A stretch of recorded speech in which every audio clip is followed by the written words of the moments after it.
Hey y'all, I'm Blaine Phillips. And I'm Phillips-LeVan. We're married, like just a minute ago, but we've been together for 14 years. We have a teenage daughter. Which means she's basically an adult, right? We're also growing a business on the side together. Wow, that's a lot. Yeah, that's a lot. Through all of that, we've learned how to improve so many aspects of our lives and show up in an amazing way. So we decided to host a podcast to share our journey with you. It's called Let's Do Life Together, because that's just what we want to do with you. So if you could use some tips and tricks on how to make life a little smoother, then you're in the right place. Come on in and let's do life. Hi, friends. Oh my goodness, if you're listening to this on the day that it comes out, it is 4th of July. So happy 4th of July, or as Sienna would say, Merca. I'm sure that's how she would start it. Merca. You might hear all the fireworks in the background, or all the new noises, because this is our first official episode in our new crib, our new digs, our new whatever you will call it. So we don't know. We don't know how the sound is going to be. We want to hear from you, so you have to tell us. Shoot us a message, tell us a review, whatever. But we think we're doing pretty good, but only time will tell, right? We'll see. It's weird because our layout's different. So we're used to standing, positioning a certain way, and now it's all new. Yeah, it's totally different. You're like over there in a weird position. I don't know. But yet you have a mimosa in hand. So must be recording day. We are starting with mimosas. So thanks for joining us. Kick back, relax, and let's talk about independence. I mean, it's Independence Day, right? So let's talk about independence. And we're really just going to share the story of our move. We told you we're in a new place. And if you've been following along in social media or on my email list, you know what we've been up to. And it's been kind of a crazy last 6 weeks or so. So we're going to share that story with you, share some lessons that we've learned along the way, and hopefully encourage you to step into your own independence, whatever that may be. You ready for this, brother? Let's do it. Did I just call you brother? I think so. That's strange. You've been calling lots of people brother lately. Yeah, that's my new word. I don't know. Whatever. All right, so let's take you back. Let's take you back to Mother's Day weekend. It was Mother's Day weekend this year, May, I don't know, 11, 12, whatever it was. Who knows? Middle of May. And I had blocked out that we were going to do yard work that weekend. Let me keep this real with you guys. We don't do our regular yard work. We have a reasonably decent sized yard for the city that we live in. And we stopped doing that a couple years ago because it was always Jason's job to cut the grass on the weekends and weed eat and do the things. And he'd spend a few hours. It did not bring him joy. No, I mean, it wasn't that bad, but it just came down to the time commitment wasn't worth it. Yeah, it's not worth it. And that's an important lesson. We stop right there. Sometimes your time is more valuable spent doing other things, whether that's working on your side hustle or whether that's just spending time with your family. If you can pay someone to do something that you don't have to do. Like, Jason does not have the monopoly on yard work. I mean, he did a great job at it, but he is valuable in other things. I can't do the kind of work that he does, and I can't spend the time with our family that he needed to, or whatever that may be. If there's something that someone else can do for you to free you up to do the thing that you can't do, and you're in a position where you can let them.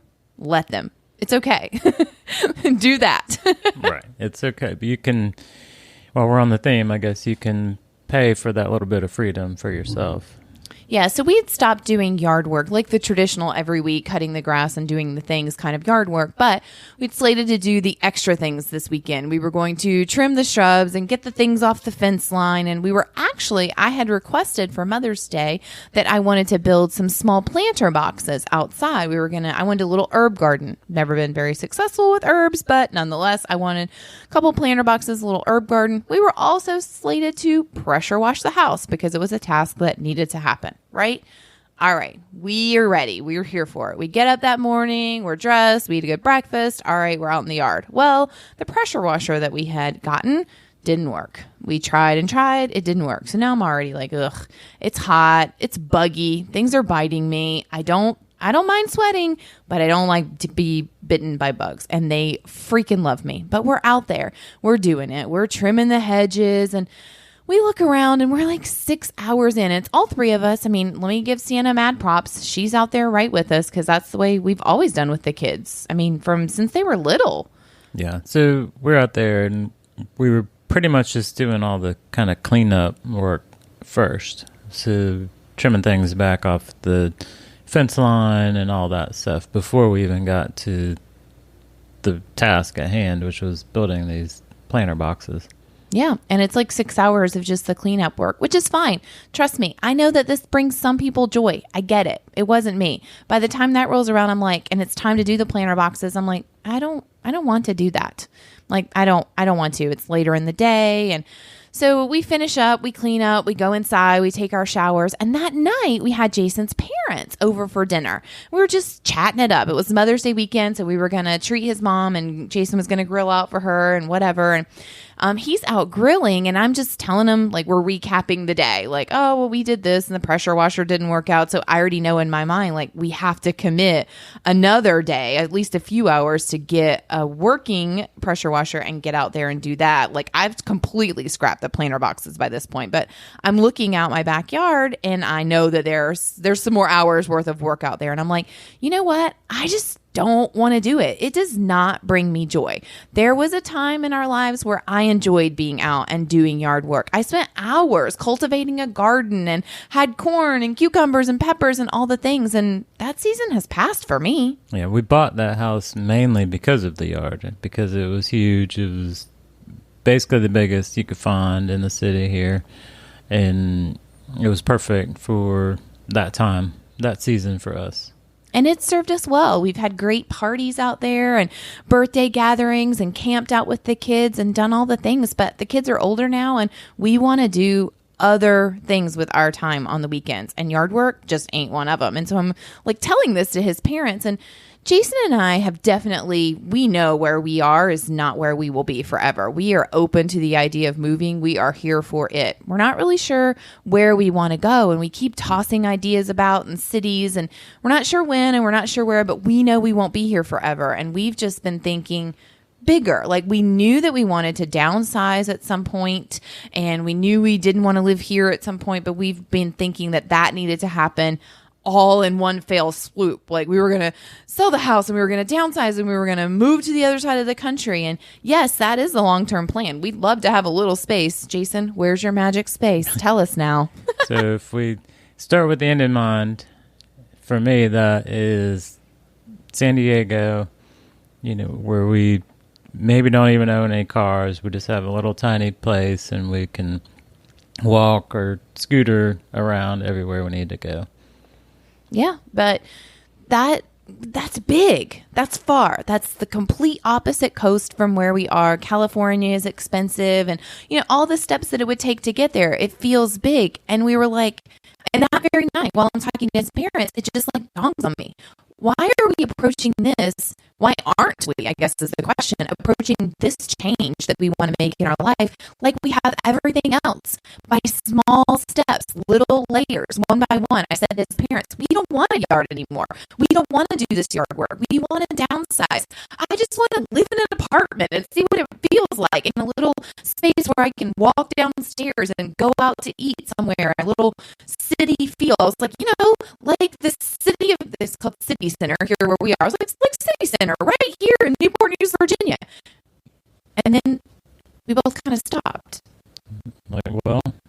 And looked at each other like, well. Why can't we? And why can't we? And then Jason came in and the grilling is ready for dinner. And we just kind of moved on with the conversation. And then the next day it came back up. Jason and I were like, what if we just put the house on the market and downsize and did take that first step, the act of selling the house, step one, then you're out from under that mortgage that kind of ties you to a space, or it felt for us kind of like a noose, like this thing that is just tying us here and really weighing us down. And then downsizing, getting into a smaller space. Our house wasn't huge to start with, but we are minimalist over here, as you've heard. Check back to any previous episodes on tidying up and decluttering. So the first step to freedom for us was to detach from that burden of the mortgage and the home ownership. Yeah, and then the next part was just getting into a smaller space, which we knew would mean purging and getting rid of things. And then we really want to live in it. We believe that we want to live in an area where we can walk to things. We can walk out of our home, our apartment, our condo, our townhouse, whatever that is, our smaller space, and we can get to little restaurants, go to coffee shops. Jason's dream is, to be able to walk to a brewery and just walk around, and it feels more city without being, I'm not trying to move to New York, if that makes sense. Right. So urban living, but not metropolis. So just kind of a different feel, and it's possible within little pockets of our current city. So we started with checking out, what are the actual options for living for us. So we, being familiar with the area, we had a very distinct, finite geographical area that we were going to consider. So that's where we started, and it's just narrowed it down quickly to 3 different apartment complexes, and started there and just went and looked at them to see what was available. Yeah, reached out to the realtor. He said the market was great. We put the house on the market, and I had this epiphany on a Saturday night, and by Tuesday the sign was in the yard, and it felt pretty real, pretty fast, and by Friday we had an offer on the house, and they were ready to close about 5 weeks out. So things got busy, and there were some stressful points. I will be honest, we did not have the smoothest sale process, but in the end, we sold our house. As a matter of fact, 2 weeks ago today, we officially closed on the house, and we are just over 3 weeks into our new 2-bedroom. We went from a 3-bedroom, 2-bath, big size yard to a 2-bedroom, 2-bathroom apartment in the heart of the city that we live in. Yeah, and the size of the space really wasn't that big of a concern because our house wasn't that big. So it was an old house. Again, the selling feature for us was really the space. So getting, downsizing to one less bedroom wasn't really that big of a deal. We had an extra, that third bedroom, so we did have some extra things to get rid of, but we're all about getting rid of things. So that transition from the space of the house to the space of the apartment really wasn't that much, I don't think.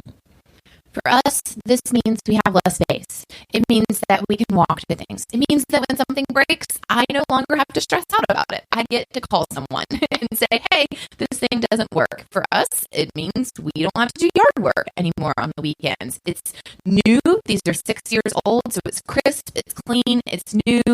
Everything is in working order, and if it's not, we don't need to worry about it because someone else takes care of it. So I don't know that we'll like apartment living. It's been a long time since we've done it, but we are 3 weeks in, and I don't have any complaints so far. You don't know until you try something, and a 1-year lease out of your life is, to us, it's worth a shot to try it. So that's kind of why we chose this, why we chose where we are, and why we chose this path.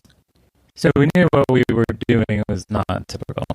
So it's not the standard progression for, America. So you're supposed to just, get a bigger house and a bigger yard and build your own and, do all these things and take on a bigger mortgage, and that's the American way. So, we were very independent that way, and we didn't care about, what you're supposed to do, or we never felt the pressure to do those types of things. There was a time in the past when we definitely thought that way. That's what I was about to say. Be very clear. We didn't think that now, but we actually put our home on the market 2 years ago in a decent market, and it ended up falling through and it didn't work out. But in that moment, when we did that, we were fully drinking the American Kool-Aid of we needed more space, and which was hilarious because our kids were getting older just like everybody else's, but we needed more space and a better neighborhood and a nicer house, and we needed the things that we all believe you do as you age. You're supposed to get more, right? And better and pay more. You make more money. Well, guess what that generally means? You spend more money for the most part. And we were into that. And I now fully believe that was God. It didn't work out. And that was God's way of telling me that what I was planning was not the right path for us. So 2 years later, after much more learning, much more development, much more growth, we realized we stepped into who we really are. We're able to drown out that white noise. Am I perfect at it? No, but we are way better at it than we were even last year, 2 years ago, of the chatter of everybody else's opinion of what you're supposed to do. And we were able to hone in on what we wanted to do. We want to downsize. We want to live in an apartment. We want to live in the city. We don't want to own a house. I don't want to do yard work anymore. And we stepped into that. We stepped into what we wanted, our independence. Right. So it's, how's it saying, live like nobody else now so you can live like nobody else later? Yep, exactly. So it's just, again, coming back to our own independent way of living. It's how we see it for us. So it's our personal freedom to let go of the house and the attachment there and become, you know, one step closer to being able to just pick up and, we don't know, relocate, just go full nomad. We don't know. Live out of an RV. Who knows? I don't know. But we're one step closer to having the freedom to follow that. And so we kept all of this pretty close to the cuff for the first couple of weeks because it really was like a Saturday to Tuesday kind of decision. And we just wanted to see where it went. And then we had an offer and things started to roll from there. And we kind of kept it to ourselves until we were sure that the deal was going to go through and where we were moving. And then we started to tell our close family and close friends, and their reactions were not surprising. The majority of their reactions were not surprising. People have a really hard time understanding something that goes against the grain, goes against the norm. They're like, well, are you just moving into the apartment until you find your dream home? It's until you build. It's until you build your dream home, right? Wait, what? Why? What about owning? You want to own, right? Are you're just waiting a little bit? Like, so much confusion. My favorite one. Well, what about your daughter? What will this mean for your daughter? Is she going to be okay? I didn't say I was moving into a shoebox. Like, what? We're not the old woman in the shoe. What do you mean? Is she going to be okay? Yeah, she's still blessed to have a roof over her head and food in her belly, and she's stoked about it, actually. Right. She really was looking forward to it, and she's enjoyed it so far because it gives her additional freedoms and things, different experience and different neighborhood that she couldn't explore previously. And most things didn't change, and that's the beauty of the one small step. So we moved 3 miles from where we lived, and it feels totally different in lots of ways, but lots of things didn't change. Schools didn't the same change. School, right. The same doctors, the same everything. Nothing. We're all super familiar with everything still. It's not a huge change, but it's a huge change. But change scares people, and stepping out of the norm and stepping into the passions that are laid on your heart, it scares people. They are scared for you. They're scared because it seems different. They're scared where their place in your new life will be, all kinds of reasons. And some people are going to be more vocal about that than others. Some people are going to be vocal to your face about your choices, and some people are going to be vocal behind your back about your choices. People are always going to have opinions. As my mother would say, everyone has an opinion. Wait, how does it go? Oh, maybe I shouldn't say it. Potty mouth. Potty mouth. Everyone, it's like buttholes. Let's say that. Everyone has one and everybody smells. Like, that's just it. But you don't have to take their opinions into heart. You don't have to live their life or the life that they designed for you. You and only you and your family and your partner are here to live your life. And once you get real quiet and you listen to yourself, the dreams and the hopes that were laid on your heart of what you want, not what your mama says, not what your mother-in-law thinks you should do, not what society says, what you want, and then you go after it, magic starts to happen. Maybe it is building your dream house and you want it bigger, and that's the dream on your heart. Girlfriend, go chase it. I'm here for you. Maybe it's a 1-bedroom apartment in the side of a mountain on Tennessee. Go for it. Whatever it is, everybody's going to have an opinion about it. and it doesn't matter. Their opinions do not matter. They are none of your business, none of your concern. You do you and step into what is right for you and your family. Time is short. I mean, that's a big part of it. So don't wait. Just do it. And you know what? It's going to be fun. That's kind of our tagline around the house here. It'll be fun. Because it will be. It will be.